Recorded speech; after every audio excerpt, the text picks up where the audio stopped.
Hi everyone, and welcome to this session on how to challenge a benefit decision.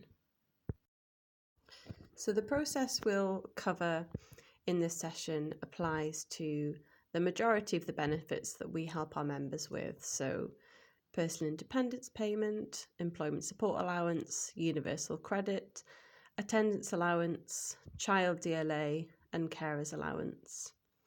And in terms of what parts of the decision you can challenge if you were not awarded the benefit and you think that you're entitled to it. You can challenge the rate of the benefit.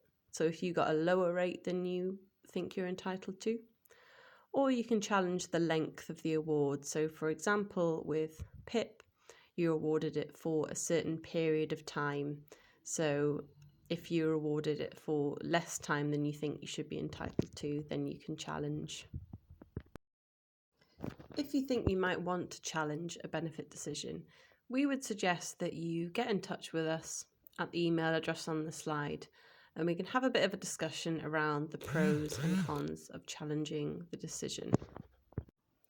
When you challenge a benefit decision, whichever body it is which is reassessing your claim, whether it's the DWP or the tribunal service, they can both increase the points you've been awarded and decrease them, which is why we suggest that you do have a bit of a conversation first about how strong your claim, for example, for a higher rate is before you make that decision.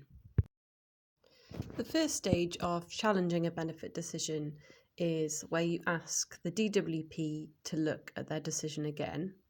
This is called a mandatory reconsideration, or an MR for short. You have 1 month from the date which is on your decision letter to ask for an MR. If more than a month has passed, you can still submit an MR. You just need to give a reason why it's late. For example, if you've been too ill to ask for an MR, or you've been waiting to get some support and advice. So you can ask for an MR just over the phone and give your reasons over the phone, or you can ask for an MR in writing to the DWP. And there's a standard form, there's a link to a standard form just there. So now I'm just going to go over what I would do as an advisor to prepare a mandatory reconsideration letter. And I appreciate that this is quite a detailed process and it might be something that you do want to get help with. So if that is the case, then you can get in touch with us via email for help putting together a mandatory reconsideration. So the first thing I would do is request a copy of the full report from your medical assessment, and you can do that over the phone.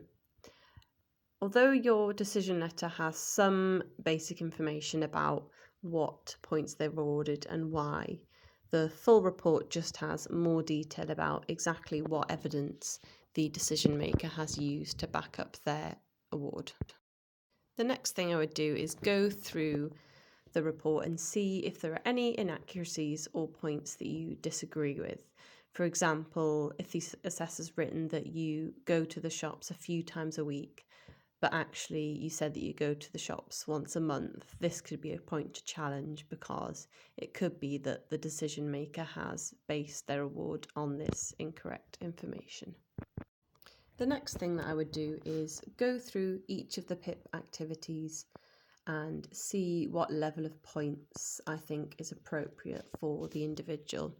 So I've put a link there to the full list of the PIP descriptors so that you can work through and see what kind of points you think is appropriate. And from this, you'll get a list of all the activities that you want to challenge. So if you have been awarded some points, then you might not want to challenge all of the activities if you think that the correct points have been awarded. Here's an example of the PIP descriptors for preparing food. So, for example, if you were awarded descriptor B, which is that you need an aid or appliance to cook, but you think that actually you need assistance, which is where you need someone to physically help you, what you would want to explain in your MR is why you need assistance to be able to cook rather than just using an aid. You don't need to send in any further evidence which you've already sent in for your claim, because this will already be included in the MR. But you can send in further evidence if you're able to get it, especially if it relates to the specific PIP activities that you want to challenge. When the DWP has looked at your decision again, you'll receive a letter telling you whether the DWP has changed their decision. If the DWP don't change their decision, or if you still disagree with the decision, then you can take it to the next stage of challenging, which is where you ask for a benefit tribunal to look at your decision again. So the tribunal is completely separate from the DWP. It's a separate body. And what they do is they just look at your whole claim, all the information relating to it again, and make a new decision based on that. The tribunal appeal is a legal process, but it is fairly informal. The first step is lodging your appeal, which is when you ask the tribunal to look at your decision again. You can either give your full reasons for appealing at this stage, or you can lodge your appeal first and then send on any further evidence or information. And the easiest way to lodge an appeal is through the online form, so I've put a link there. You can also lodge an appeal by post, so I sent a link to the form for that here as well. And an example of just a very basic explanation of reasons for appealing could be, I feel that this decision does not take into account the level of difficulty I have with preparing food, washing and bathing, and dressing and undressing. So they're preparing food, washing and bathing, and dressing and undressing are the three activities that you're asking the tribunal to look at again.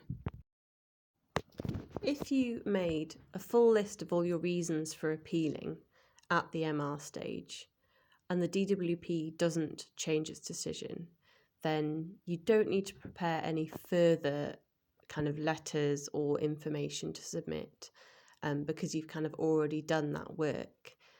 But if you do have any new evidence, you can submit that to support your appeal. What we can do to support is we can act as a representative for your appeal. This basically means that the tribunal keeps us in the loop with any paperwork to do with your appeal. They'll also accept written submissions from us, so we can put together a letter supporting your appeal, and they will allow us to attend your tribunal hearing and speak on your behalf if needed. When you lodge your appeal, you'll be asked whether you would like to attend your tribunal in person. And we would always suggest that you say that you will attend in person, because it makes it more likely that you will be successful. It means that the tribunal panel can ask you questions to fill in any gaps in the evidence. Now, tribunal hearings are still primarily happening either over the phone or via video, which was new during COVID. So if you are lodging the appeal, you can put a note to say that you would prefer a telephone or video appeal, if that would work better for you. I know it does for a lot of our members. In terms of what happens on the day, the tribunal panel will usually consist of a doctor, a disability specialist, and the judge. And they take it in turns to ask you questions similar to the medical assessment, to fill in any gaps in the evidence so that they can make a new decision about your claim. There will sometimes be someone from the DWP present at the hearing, who's called the presenting officer. Usually what they'll do is provide information to the tribunal panel about any of the benefits that you might be claiming. So don't worry if there is someone from the DWP there. You can bring a friend or family member to the hearing with you. And usually at the end of the questions, the tribunal panel will ask if they have anything else to add. So that can be helpful if the friend or family member knows about how you manage day to day and kind of notice that there's something that you've missed out.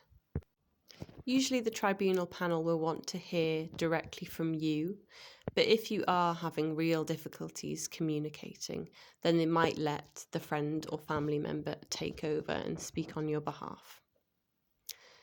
Once the hearing is over, the tribunal will usually end the session, go away and make their decision, and then post you their decision, which you should get within 3 working days. If appealing to the benefit tribunal doesn't change the decision about your claim, there is an upper tribunal that you can appeal to. It is very difficult to do this because you have to be able to show that the lower tribunal basically made an error of law to be able to appeal to the upper tribunal.